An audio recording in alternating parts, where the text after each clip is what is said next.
नमस्कार दोस्तों, डेट है आज की 24 जुलाई 2020 और स्वागत है आपका एडिटोरियल डिस्कशन में। आज हम 4 इश्यूज डिस्कस करेंगे। सबसे पहले बात करेंगे इंडिया साउथ कोरिया रिलेशंस की। दूसरे नंबर पे इंडिया का क्या स्टैंड है फिलहाल नैम के बारे में, इस इशू को हम डिस्कस करेंगे। तीसरा आर्टिकल हम डिस्कस करेंगे ओपन बुक एग्ज़ाम के बारे में। ये इंटरव्यू पब्लिश हुआ है, यहाँ से कुछ पॉइंट्स को हम एक्सट्रैक्ट करके डिस्कस करेंगे। उसके बाद लास्ट हमारा जो आर्टिकल है वो हम डिस्कस करेंगे बिजनेस लाइन का, प्राइवेटाइजेशन ऑफ कोल सेक्टर से संबंधित है। यहाँ पे ये जो आर्टिकल है, ये आर्टिकल देखो लिखा है इंडिया में चाइना के एम्बेसडर के द्वारा। इन्होंने हांगकांग के इशू पर आर्टिकल लिखा है और मेनली ये अपनी तारीफ कर रही हैं और चाइना का जो क्रिटिसिज्म हो रहा है हांगकांग के इशू पर, उस क्रिटिसिज्म को डिफेंड कर रही हैं। ये बोलते हैं हांगकांग में हम जो नया सिक्योरिटी लॉ लेके आए हैं, इससे चाइना में सिक्योरिटी इन्वायरमेंट इंप्रूव होगा। ये चाइना की सोवरेनिटी का पार्ट है, दूसरे देशों को इंटरफेयर नहीं करना चाहिए चाइना के इंटरनल इश्यूज में। इससे वन कंट्री टू सिस्टम का जो मैकेनिज्म है वो और ज़्यादा मजबूत होगा। हांगकांग के लोगों के राइट्स जो हैं वो प्रोटेक्ट होंगे, वो बेहतर ढंग से अपनी फ्रीडम को एक्सरसाइज कर सकेंगे, स्टेबिलिटी आएगी, पीस आएगी। ये सारी बातें आप डायरेक्टली बोलो तो प्रोपेगेंडा इन्होंने लिखा हुआ है इस आर्टिकल में। एक तरफ देखो पूरी दुनिया में क्रिटिसिज्म हो रहा है कि किस प्रकार से चाइना ने जो कमिटमेंट की थी, जब चाइना ने 1997 में यूके से हांगकांग लिया था तो चाइना ने कमिटमेंट की थी कि 50 सालों तक जैसा सिस्टम चला आ रहा है वैसा चलता रहेगा, हम छेड़छाड़ नहीं करेंगे। बट अब हांगकांग की जनता से उनके जो राइट्स हैं वो छीने जा रही हैं। चाइना में जिस प्रकार से लोगों की फ्रीडम को दबाया जाता है, उसी प्रकार से अब हांगकांग में भी जो एनवायरनमेंट है सिक्योरिटी संबंधित काफ़ी ज़्यादा डरावना हो गया है। लोगों को बंद कर दिया जाता है जेल में, जो थोड़ा सा भी सवाल उठाता है। Freedom of speech and expression बिल्कुल भी नहीं है।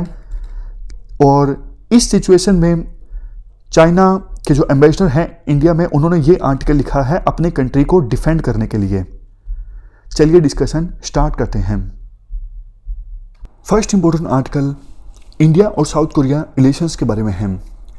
आप जीएस पेपर 2 के इस टॉपिक से आर्टिकल को रिलेट कर सकते हो। देखो, इंडिया और साउथ कोरिया के रिलेशंस ऑलमोस्ट 2000 साल पुराने हैं। कोरिया की एक फेमस कहानी है जिसके अनुसार अयोध्या की प्रिंसेस सूर्यरत्ना ये गई थी कोरिया में 48 एडी में, और वहां पर जाकर अयोध्या की प्रिंसेस सूर्यरत्ना ने कोरिया के राजा किंग किम सूरो से शादी की। तो आज भी बहुत सारे कोरियंस को ये लगता है हमारी जो एंसेस्ट्री है, मतलब अयोध्या की ये प्रिंसेस सूर्यरत्ना, इन्हीं के हम वंशज हैं। इसके बाद देखो 1945 में कोरिया को आज़ादी मिली थी। उसके बाद वार भी हुआ था, कोरिया 2 पार्ट्स में डिवाइड हो गया था। कोरिया में पीस इस्टेब्लिश करने में इंडिया ने उस समय एक इंपॉर्टेंट रोल प्ले किया था। दोनों देशों के बीच कॉन्सुलर रिलेशंस इस्टेब्लिश होते हैं 1962 में, जिनको एम्बेसडर लेवल रिलेशंस तक अपग्रेड किया जाता है 1973 में। जब हमारे देश में एलपीजी रिफॉर्म्स आते हैं 1990-91 में, उसके बाद साउथ कोरिया और इंडिया के बीच ट्रेड रिलेशंस इंक्रीज होना स्टार्ट हो जाते हैं। वैसे भी आपको याद होगा 1993 में हमने लुक ईस्ट पॉलिसी लॉन्च की थी, तो साउथ कोरिया की इंपॉर्टेंस हमारे लिए और भी बढ़ गई थी। 2016 में कोरिया से ज़्यादा इन्वेस्टमेंट को अट्रैक्ट करने के लिए हमने कोरिया प्लस इनिशिएटिव को लॉन्च किया था।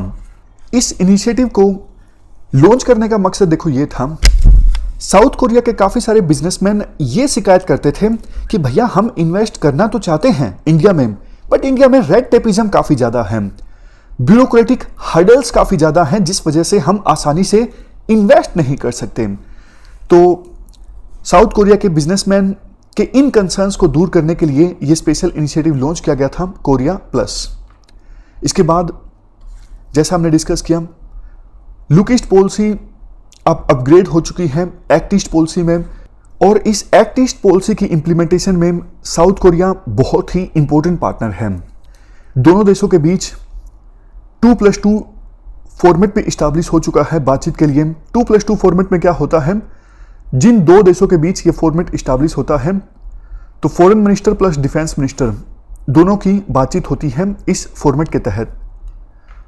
साउथ कोरिया के प्रेसिडेंट भारत की यात्रा पर आए थे 2018 में, यानी ऑलमोस्ट 2 साल पहले, और उस समय उन्होंने एक बात बोली थी 3P+, यानी इंडिया और साउथ कोरिया के बीच रिलेशंस मजबूत होंगे 3P+ की सहायता से।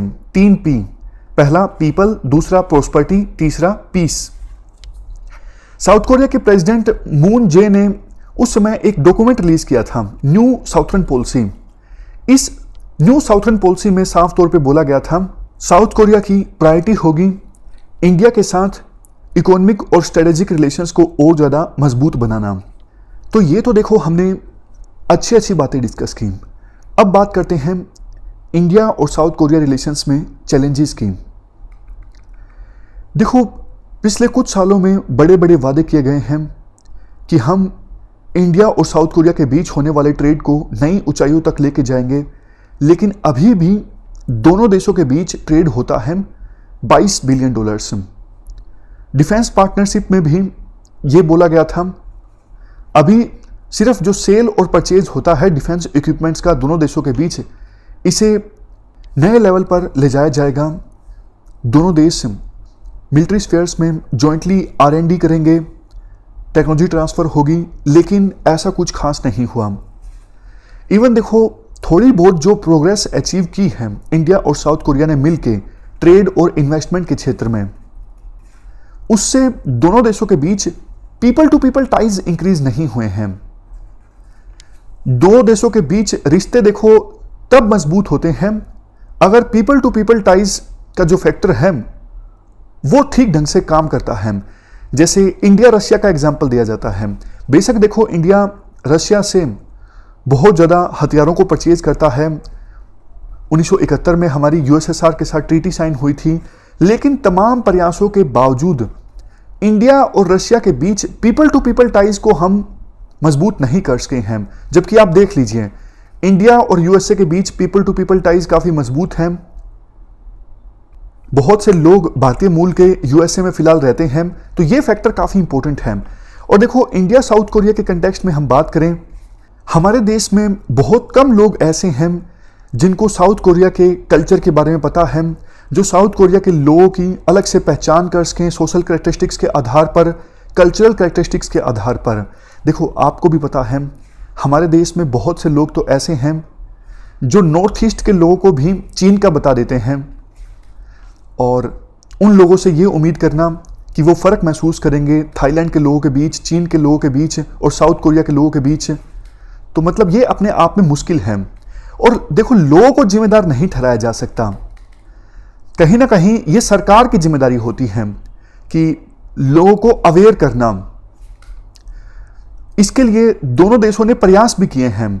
जैसे साउथ कोरिया ने अपना कल्चरल सेंटर इस्टेब्लिश किया इंडिया में, और उसी प्रकार से इंडिया ने अपना कल्चरल सेंटर इस्टेब्लिश किया साउथ कोरिया में, ताकि साउथ कोरिया के लोगों को इंडिया के कल्चर के बारे में पता लगे और इंडिया के लोगों को साउथ कोरिया के कल्चर के बारे में पता लगे।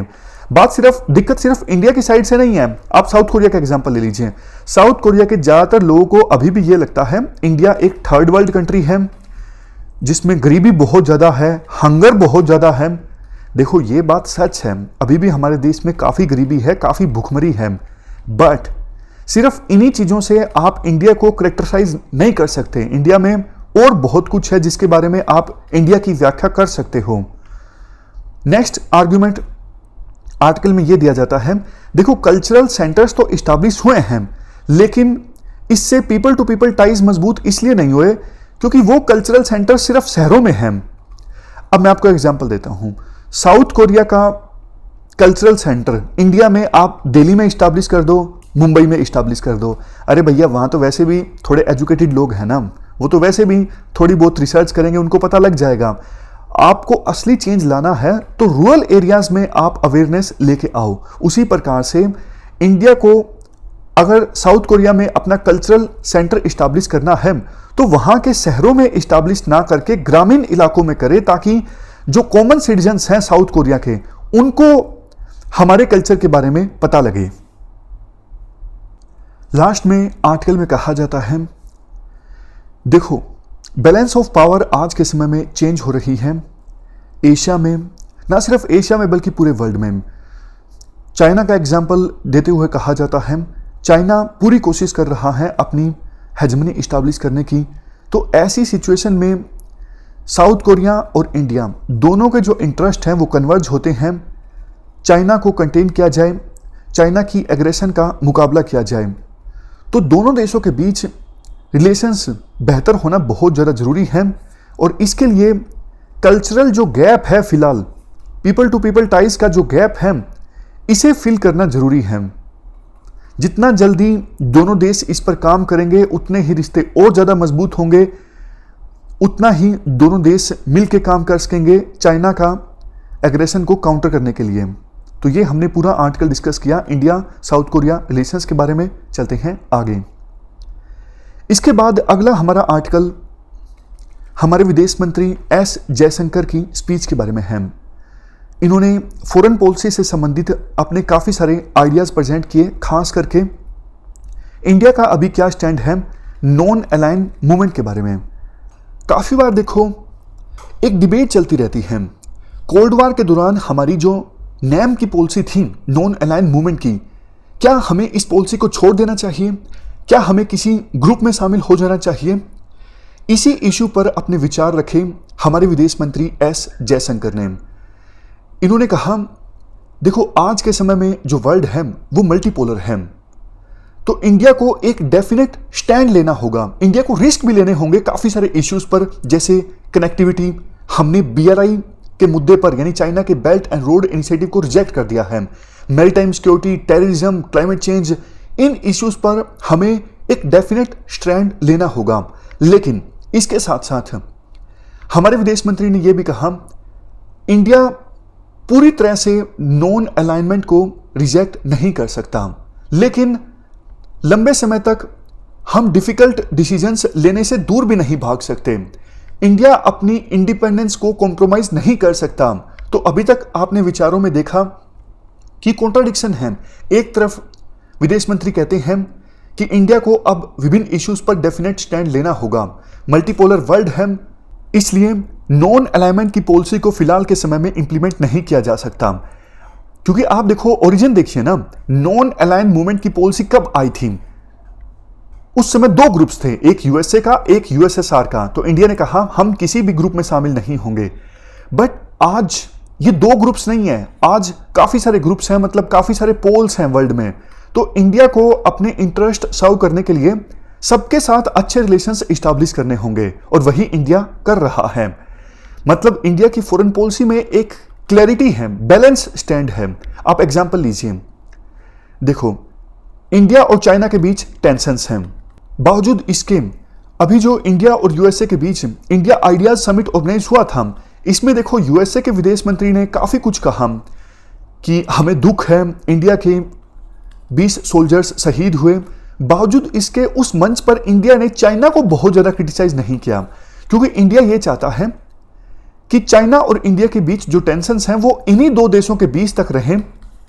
जाहिर तौर पर एक प्रकार से इंडिया सिग्नल देना चाहता था कि चाइना को जो डर है कि इंडिया यूएस की गोद में जाके बैठ जाएगा, ऐसा कुछ नहीं है। अगर ऐसा होता तो ये इंडिया और यूएसए के बीच आइडिया समिट जो ऑर्गेनाइज हुआ था, तो इस समिट में इंडिया काफी ज्यादा क्रिटिसाइज करता चाइना को, लेकिन ऐसा नहीं किया गया।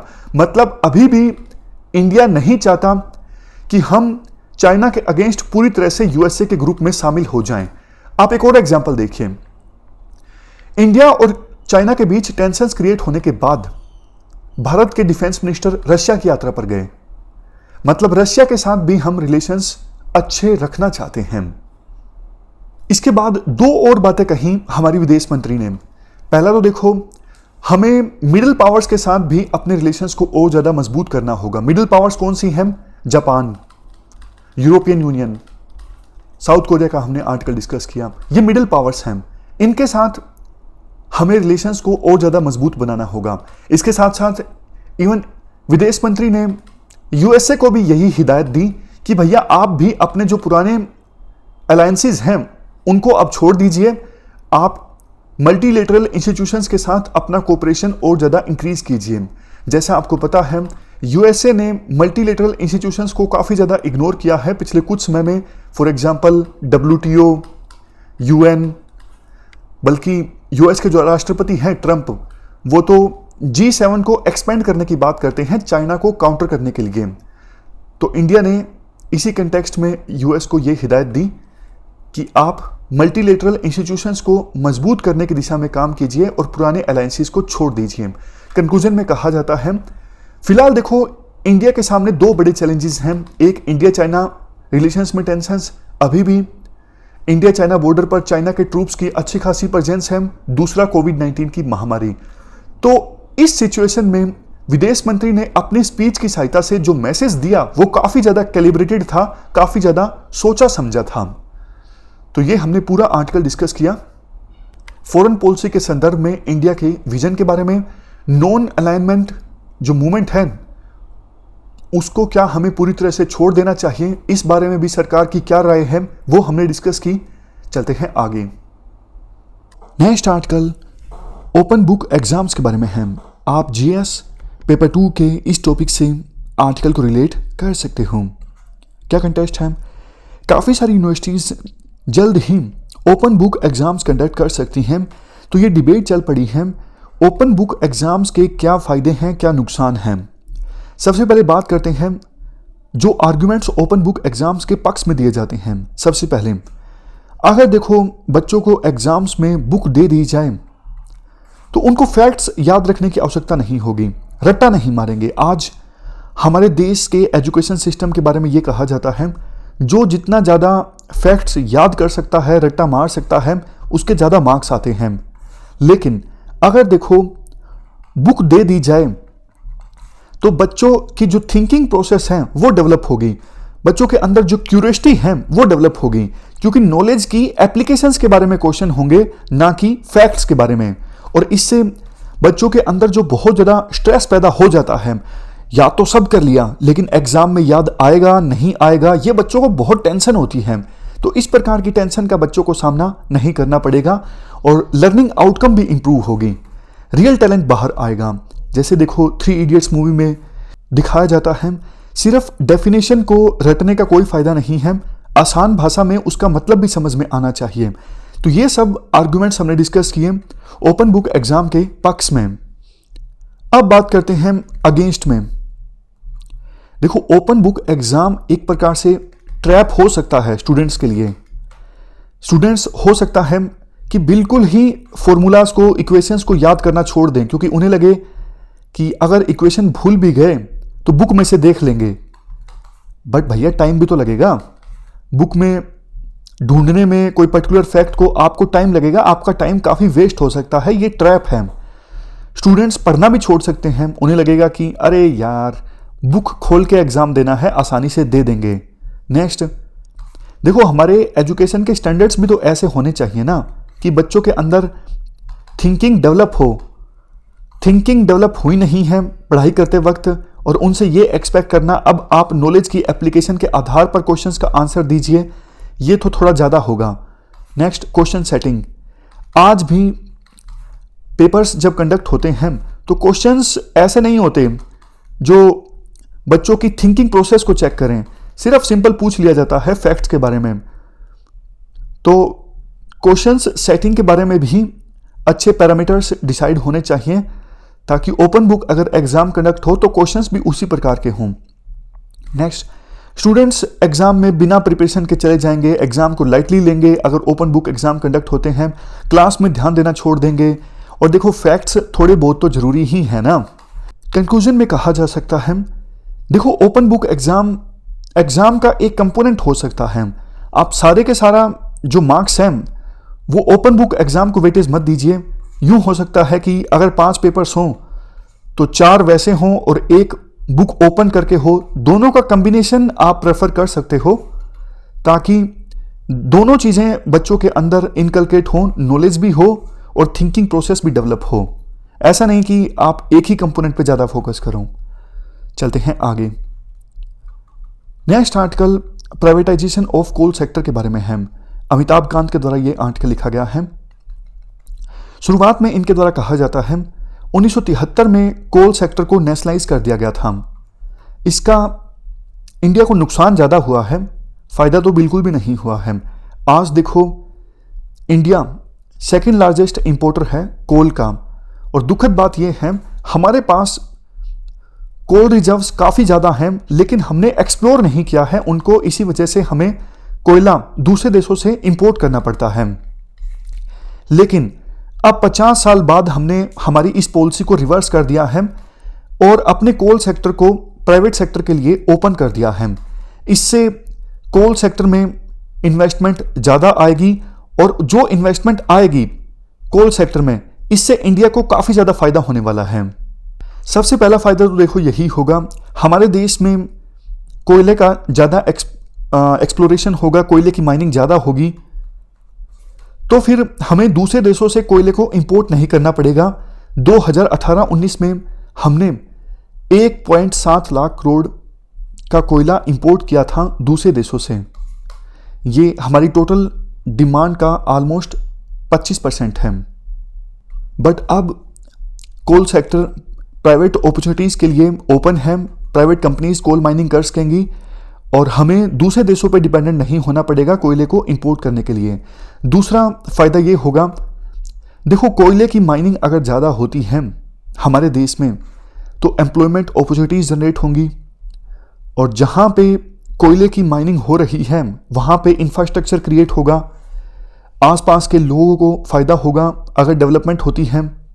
काफ़ी सारे एग्जाम्पल्स हैं, जैसे हिंदुस्तान जिंक का एग्जाम्पल है। हिंदुस्तान जिंक ने कोल माइनिंग की और इससे जहाँ पे कोल माइनिंग की गई, जहाँ पे कोल ब्लॉक्स थे, वहाँ पे आसपास के ट्राइबल कम्युनिटी को बहुत फ़ायदा हुआ, उनको रोज़गार मिला, इंफ्रास्ट्रक्चर क्रिएट हुआ, आसपास के एरियाज़ के लोगों को डेवलपमेंट का लाभ मिला। अब तो देखो डिस्ट्रिक्ट मिनरल फंड का भी प्रोविज़न है। इस फंड में जिस भी कंपनी को कोल ब्लॉक लीज पे दिया गया है वो कुछ रॉयल्टी देंगी इस फंड के लिए, और इस फंड की सहायता से जहाँ पे माइनिंग हो रही है वहाँ के आसपास के लोगों की वेलफेयर के लिए इस फंड का पैसा खर्च किया जाएगा। तीसरा फायदा ये होगा, स्टेट्स को रेवेन्यू मिलेगा। अभी देखो कोविड-19 की महामारी की सिचुएशन में स्टेट्स की वैसे भी शिकायत है, हमारा जो रेवेन्यू है काफ़ी ज़्यादा कम हो गया है, वो सेंट्रल गवर्नमेंट से पैसों की डिमांड कर रही हैं। अगर कोल की माइनिंग ज़्यादा होती है हमारे देश में तो फिर स्टेट्स को रेवेन्यू प्राप्त होगा। कोल सेक्टर देखो 100% एफडीआई को अलाउ करता है, तो फॉरेन इन्वेस्टमेंट भी काफ़ी आएगी हमारे देश में कोल सेक्टर में इन्वेस्ट करने के लिए। नेक्स्ट, वैसे देखो सेंट्रल गवर्नमेंट ने ऑलरेडी कहा है हम काफ़ी ज़्यादा इन्वेस्टमेंट करने वाले हैं कोल माइनिंग के आसपास के एरिया में ट्रांसपोर्टेशन इंफ्रास्ट्रक्चर क्रिएट करने के लिए। और ज़्यादातर देखो जो कोल रिजर्व्स हैं हमारे सेंट्रल इंडिया में हैं या फिर ईस्टर्न इंडिया स्टेट्स में हैं, और यहाँ पे थोड़ी गरीबी ज़्यादा है क्योंकि यहाँ पे इंडस्ट्रियल बेस नहीं है। बट कोल माइनिंग अगर ईस्टर्न इंडिया स्टेट्स में और सेंट्रल इंडिया स्टेट्स में ज़्यादा होती है तो वहाँ पे जैसा हमने डिस्कस किया इंफ्रास्ट्रक्चर ज़्यादा क्रिएट होगा, ट्रांसपोर्ट ज़्यादा क्रिएट होगा, तो यहाँ पे भी डेवलपमेंट आएगी।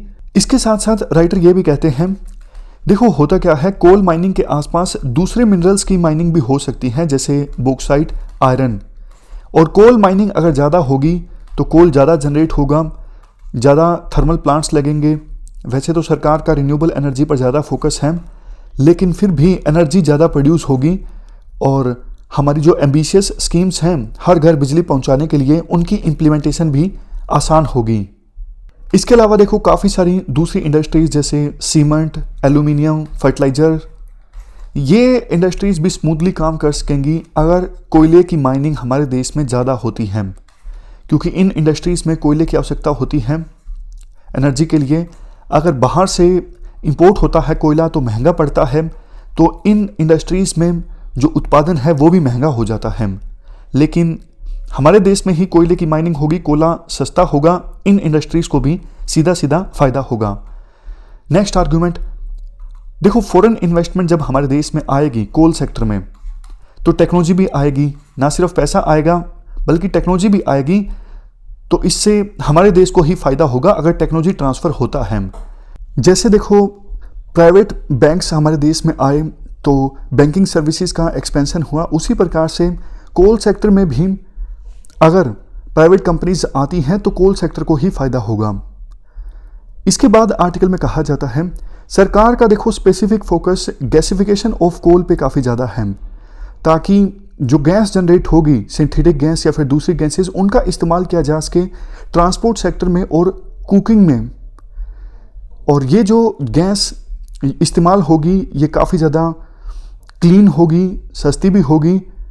इसलिए सरकार ने एक एम्बिशियस टारगेट रखा है, 2030 से पहले 100 मिलियन टन कोल का गैसिफिकेशन होगा। इसके बाद देखो राइटर ये भी कहते हैं, कुछ लोग जो ऑब्जेक्शंस रेज करते हैं कोल माइनिंग अगर हमारे देश में ज़्यादा होगी तो इन्वायरमेंट को नुकसान पहुंचेगा। राइटर कहते हैं देखो सफिशिएंट प्रिकॉशंस बरती जा सकती हैं कोल माइनिंग में ताकि इन्वायरमेंट को नुकसान ना पहुंचे। और वैसे भी इंडिया की पर्टिकुलरली हम बात करें, पर कैपिटा जो CO2 एमिशन है इंडिया में काफ़ी कम है, 2 टन के आसपास, जबकि ग्लोबल एवरेज है 4.8, ऑस्ट्रेलिया में है 16.9, चाइना का पर कैपिटा जो CO2 एमिशन है वो है 7.0, यूरोपियन यूनियन का 6.7, US का 16.6। मतलब एक एवरेज इंडियन काफ़ी कम CO2 एमिट करता है। और जितना होगा उसको भी कंट्रोल करने के लिए क्रिटिकल और super critical power plants establish किए जाएंगे, वो भी एडवांस टेक्नोलॉजीज़ के साथ। तो इससे पोल्यूशन कम होगा और इलेक्ट्रिसिटी ज़्यादा जनरेट होगी। कहने का मतलब ये है हम देखो इन्वायरमेंट को कंजर्व कर सकते हैं, मतलब इन्वायरमेंट के प्रति हमारी जो कमिटमेंट है उसे पूरा कर सकते हैं, अपनी ग्रोथ एस्पायरेशंस को पूरा करने के साथ साथ दोनों में बैलेंस हम इस्टेब्लिश कर सकते हैं। तो ये हमने पूरा आर्टिकल डिस्कस किया प्राइवेटाइजेशन ऑफ कोल सेक्टर के बारे में। हमारी आज की इस डिस्कशन में इतना ही है। आज हमने 4 इश्यूज डिस्कस किए। Thank you very much for discussion.